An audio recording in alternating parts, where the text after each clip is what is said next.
Khodam.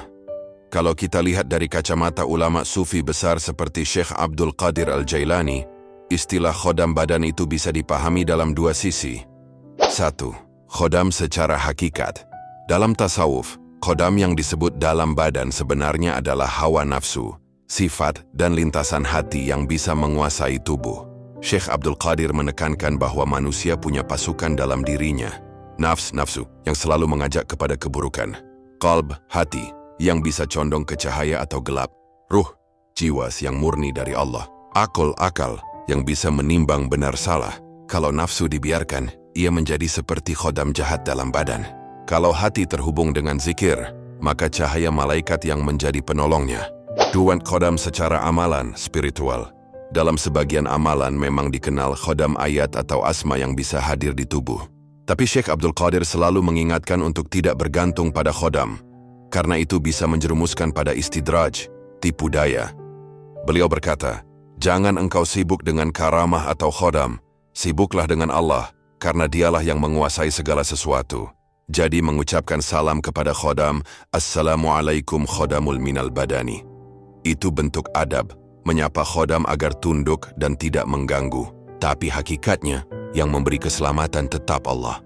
Contoh, kalimat Assalamualaikum khodamul minal badani bisa diurai begini. Assalamualaikum, Assalamualaikum.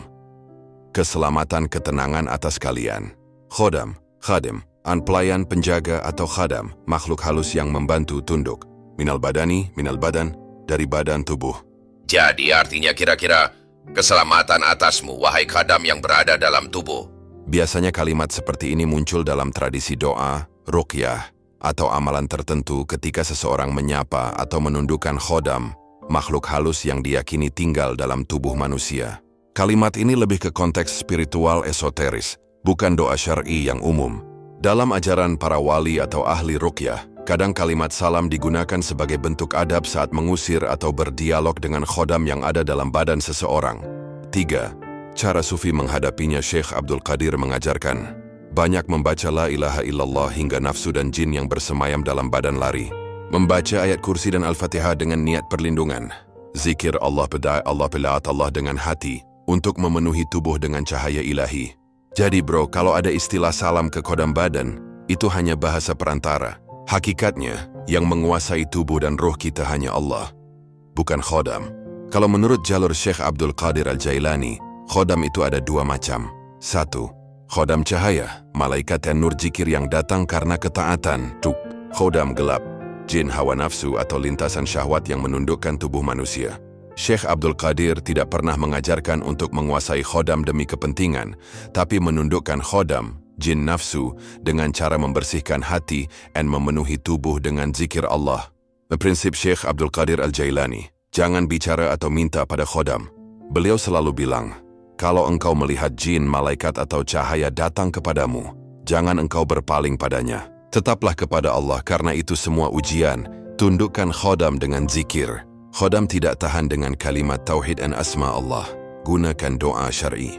Beliau menekankan bahwa doa dan ayat Quran adalah benteng sejati, bukan dialog dengan khodam.